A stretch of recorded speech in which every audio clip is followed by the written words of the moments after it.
Okay, and we're back on the build phase live stream. Very frustratingly, I just found out that after talking for a half an hour straight about these new cards, I failed to have my mic properly hooked up to my streaming software. So, again, all this streaming stuff is very new to me, and right when I tried to get into it, I lost internet at my house for over a month. It's going to be hard for me to recreate raw first reactions for these cards because I kind of already had them. Spent 32 minutes or something talking with no sound at all. So let's try this again. All right, Jean Grey. Well, before I get into it, let me touch on this text at the top of the reveal article. So Franklin Richards has already been revealed, and there are a total of 14 Omega level mutants. If we subtract him out and we count Jean Grey as being a 3 of in the box, if you do the math on the remaining 13, if we get 4 of each, that almost fills the whole box. It does leave a few slots available, I think 4, which could be a wild card location. I think that's somewhat unlikely given that they have already established precedent that not all teams are going to get wild cards. So I'll get into why that's relevant here in a second. So Jean Grey, she is a 2/2/5. All of these cards have the Omega level mutant keyword, which means you cannot have cards with this team affiliation in your deck that have a different name. You only get one. So you can have Jean Grey, you can have Franklin, you can have, I presume if you have the Jean Grey main character as part of your deck, that would also limit you to only being able to have the Jean Grey supporting character. I am going to want some clarification on that. So Jean Grey level 1, she's a 2/2/5. When a character on your side with cost of 1 gets KO'd on an enemy player's turn, Jean Grey gains an XP. This is good in the sense that if you hit your drop on turn 1, then you level up on turn 1.5, basically. If I go first and I play a 1-cost character, and on your turn you have to hit that character, you don't have flight, you don't have stealth to get to Jean Grey, you level me up to a fairly decent level 2, 5/5/6, and she gains range. Now this is where her power starts to get a little wild. She is out of control, and every time she attacks, you put 3 -1 counters on another character on your side, and then you reduce the number of counters for each XP that she has. In order for her to learn control, she has to declare 3 attacks. And let's be real, if you're playing a 2-drop on turn 2 and then attacking with Jean Grey, probably you're going to kill that 2-drop with these -1 counters.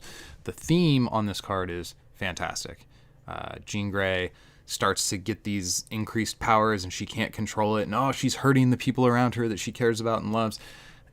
As is usual, Super Awesome Games nailed the theme, the flavor of this card. Brief moment here to talk about the card art. All of the Omega level mutants are going to have full art except for Franklin, unless you buy for directly from Upper Deck the fantastic cards that have been out for a while. So this whole expansion is going to be all full art cards. I do have a gripe here in that if you're going to do a background deficient piece of art and she's just in a white void hanging out with Morpheus and Neo, I assume, could we maybe delete the black out of the corners of this X so that it looks like you can actually see through the team affiliation? I mean, right up here, they do it, right? We have the X and it doesn't have the black in it, so that art asset exists, yet they didn't choose to put it on the cards. Minor gripe, I know, but come on. You're going to make all the cards full art, make them look awesome, and anyway. In order for her to level up, she has to use this out of control power 3 times. So if we do the math on that, if on turn 1 I recruit a 1-drop and you kill it on your turn 1, I'm level 2 on my turn 2. So I attack on 2, I attack on 3, I attack on 4, and before the end of my turn 4, provided I didn't miss any drops, I will level up into the level 3 Jean Grey with flight range 8/8/7. All her other keywords stay the same, and she gains the power Psychic Firebird. Pay 2 yellow, remove an enemy player's hand or deck from the game. Now, the reason I think it's relevant to do the math on the Omega level team probably not having a wild card location in the box is that you're going to have to pay for this naturally with basic yellows. Yes, you could use like 6-drop Iron Man or Build a Better World or various effects to recycle locations that you pay for the first one. But considering how powerful this is, I think it's unlikely that they're going to give us a wild card location for this team. Plus, this team is just weird. This power, if it procs twice, you pretty much win the game. It might as well say pay for this twice, win the game. Because if you pay 2 yellows and you remove an enemy player's deck from the game, which I think in most case scenarios is going to be your first move. If you can only pay for this once, you want to KO their deck. Get rid of it. They're stuck with only the options that they have in their hand. There probably are going to be games where if you're playing this main character, you want to hit the hand first because you're in dire straits. Because you're close to dying, you need to make sure that their hand is gutted so you can start to fight for board in a lopsided way. Like if you're behind, you've taken some wounds. Like if somebody has this turn 1, like if you get stuck at level 1 for a while because the opponent has flight or stealth and they don't have to hit your 1-drops, then you could be in some wound trouble by the time you hit turn 3 or level 3, sorry. And you might want to just nuke their hand to reduce the options they have immediately available, and then once you start to kind of stabilize and recover the board, then you go after their deck. But if you nuke somebody's deck and you nuke their hand, all they have to fight with is what's on the board. And if you're an 8/8 with flight and range and 7 wounds, probably you're in a good situation if that's what ends up happening. Next, we have a Jean Grey supporting character. She flight range, 8/8, 3 health. These are fine stats, I guess, for the drop. The game's original solitary 8-drop was 12/12, if memory serves. So this is a bit of a, but only 2 wounds. So this is a bit of a stat block decrease. Now her coming into play effect lets you move an enemy supporting character to your side. And there is no termination clause on this. So it's not you stun Jean Grey and the person and you get your guy back. No, he's mine. I take your guy permanently.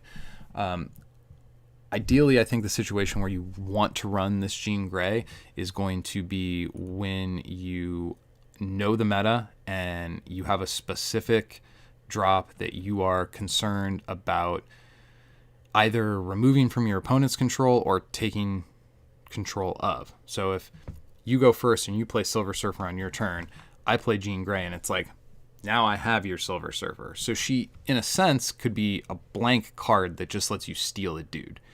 And I think most of the time, that's kind of going to be her play pattern. Sure, there are going to be some times where she acts as a removal, where all you're doing is playing her to get something out of the way so you can send somebody into the main character for the win. I think that's going to be a valid play style for her, but I think she's going to be limited. I don't think you throw this in every deck always, because if your opponent's doing like a bunch of little guys, it doesn't feel that great to pay 8 for kind of an understated 8-drop to steal a little guy. You want this in here as an answer to some big bomb card that you can't otherwise answer. Can't do that if Dark Phoenix has come down. Hope Summers. Now this is the one that I have sort of the least relevant commentary on. She is a 7/7/1, which is terrible stats for an 8-drop, and she has this new keyword, pluripotent exopraxia. I promise the first time I tried to say that it was funnier. When you recruit Hope, she gains 3 powers from her Echo Pile. Now, what is an Echo Pile? Well, it's a keyword that, for whatever reason, on this card is not in bold. Come on, guys. Like, it's bad enough we have to go to the rule sheet to figure out what the heck that is. At least put it in bold so people know it's a keyword. But anyway, she gets exactly 1 Brotherhood, 1 Resistance, and 1 X-Men character in her Echo Pile. They have to be cards that don't share a name with each other, but they can share copies of cards in your deck. So I don't think the Echo Pile counts towards it. So if you have, say, Rogue in your deck and you're running a full 4 copies, you can have a 5th copy of Rogue in your Echo Pile. When Hope comes down, she copies up to 3 keyword, and I think it says 3. So it's not up to 3. So you have to get exactly 3 keywords or superpowers off of the characters that are in your Echo Pile. Now maybe it's not limited to 1 per character, so maybe there's a character that has 2 keywords or 2 superpowers that you want, and then 1 off one of the other 2 that could be more like toolbox picks. So maybe you pick something that for sure is going to help her anemic stats, and then you have other stuff that would let you be more reactive to the board state. It's a little bit of tricky timing here. This is when you recruit, and recruit happens before appear. So if you have a character that has an appear power in your Echo pile, she will get the benefit of the appear power because the recruit timing will resolve prior to the appear timing.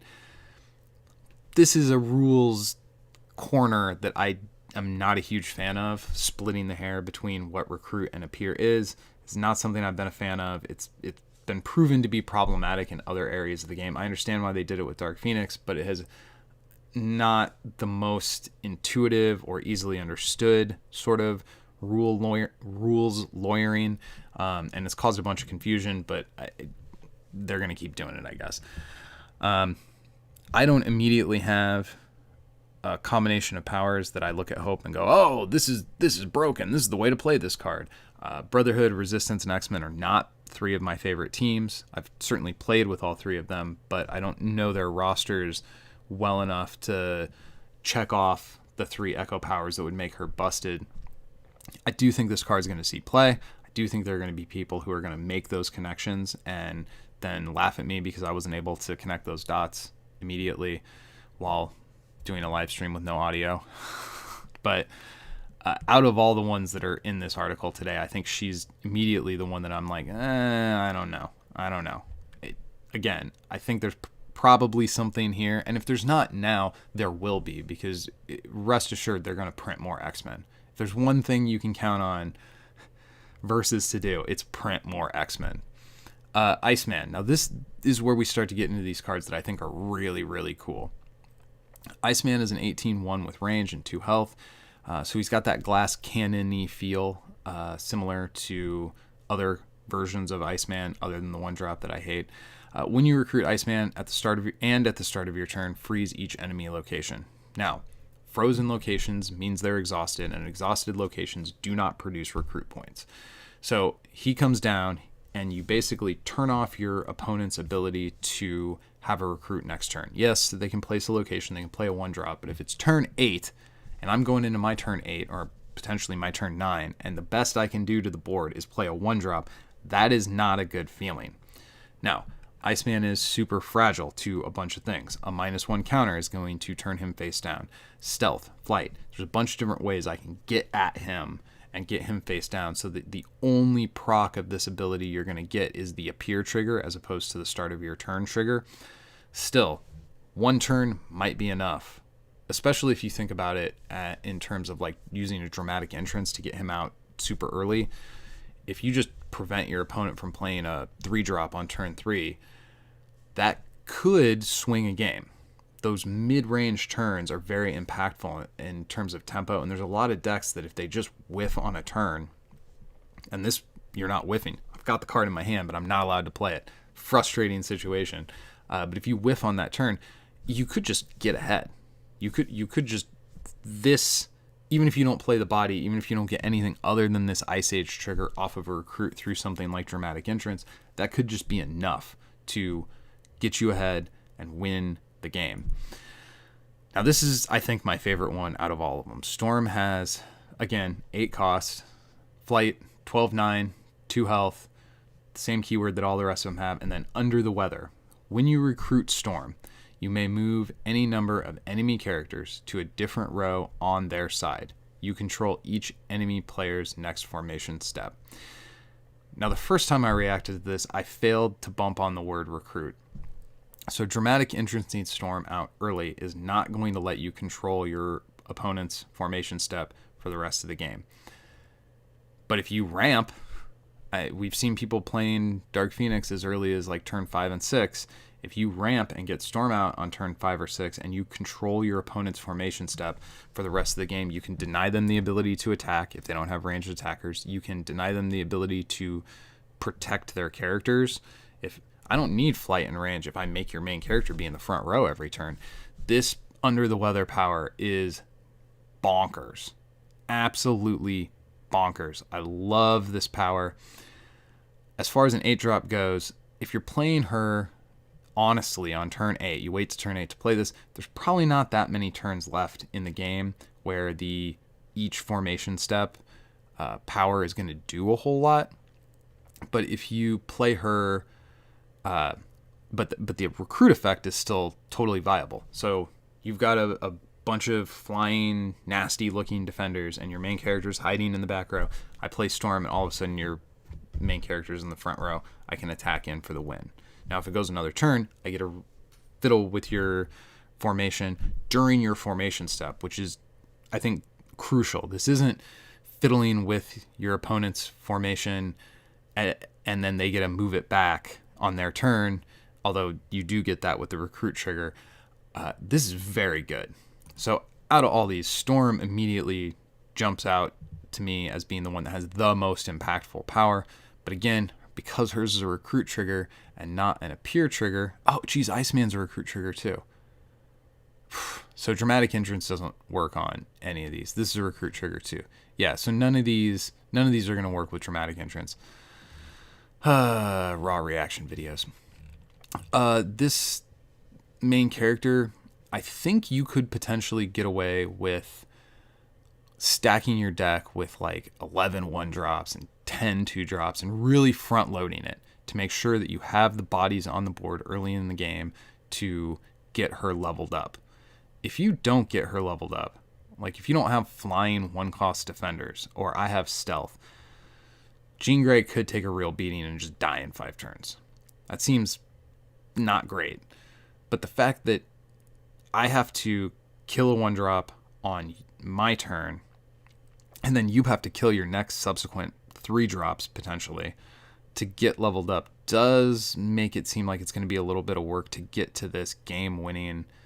I mean, this power might as well say, pay 2 yellows, win the game. That's a little bit of an exaggeration, but not a lot of an exaggeration. The 8-drop, again, I think it's going to be meta-dependent. It's going to be situational. I don't think you throw her in just to throw her in. I think you put her in when you know there's going to be cards in the meta that you really want to target, that you really want to steal. Hope, I just don't know. Based on her stats, she sucks. There's no way this card sucks, though, given that you get 3 powers. And if you know the meta and you know what kind of powers are going to be useful, you can really toolbox this 8-drop to be very good. Probably. Again, I think there's probably people who are bigger fans of these 3 team affiliations that have already started to connect these dots, and I just don't have the recall. Iceman seems really good. Denying your opponent the ability to recruit characters, potentially for the rest of the game if you can keep him alive. Very good. This formation thing with Storm is definitely my favorite, though. Now, on kind of a broader note, I'm not fully sure how to wrap my head around the Omega level team. This is going to be a box full of probably all 8-drops, and that is good. One of the things that I've, for a long time, not been a huge fan of with Versus is that the top end of the game is pretty uniform. We have Thanos was the only 8-drop in the game for the first couple of years. 2 years? I think it was the first year. It was the only 8-drop in the game. Then Fing Fang Foom came out, and he had a little bit of time where he was pretty relevant. And then ultimately, we kind of hit this point where Dark Phoenix was the only top-end option. These are other top-end options. What is going to be a little frustrating is if your opponent is ramping and they get their Dark Phoenix out first, then all of a sudden all these cool, fancy keyword powers go away. It's worth noting that Iceman, if you get him down first, your opponent's not playing Dark Phoenix on turn 9, which is pretty nice. So I do like that this is going to be... kind of just have to let go of Omega level being a team affiliation as we know it. These cards are not going to be making team attacks. I'm not sure, but I think that if you run Jean Grey as your main character, you don't get to use any of these guys because your main character is part of your deck, even though it's not in your deck. And these cards all have to go in your deck, and they have a different name than the main character that you've already selected. I'm going to need clarification on that to make sure, but I think that's probably right. We know this is the only main character in the box, which is a little weird to get a box that only has one main character. And then it's just a bunch of bombs. So I think we can assume that this team is not going to have any team stamp plot twists, and it's probably not going to have a team stamped wild location. And these are just going to be a bunch of late game answers that let us diversify what late game in versus looks like. And I think that's positive. I don't know how positive because I've only seen a few of these cards and some of them seem very niche. Jean Grey. But this is movement in the right direction, and I can't really find anything here to like complain about or crap on.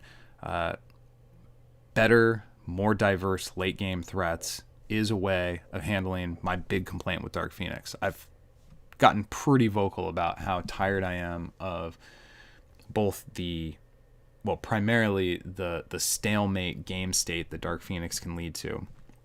And yeah, I understand in a tournament where there's time limits, stalemates aren't really going to happen, but a lot of events this year have been events that don't have time limits, where this Dark Phoenix stalemate, I mean, there were multiple games in Quarantine Cup 1 that ended in stalemate, and the players were just like, we're done here. I played a 3-hour game that was basically a stalemate. I mean, it didn't end in a stalemate, but that's not a fun game state. That's not what I come to Versus for, is to sit there and go, okay, I guess I do nothing and pass. That's lame.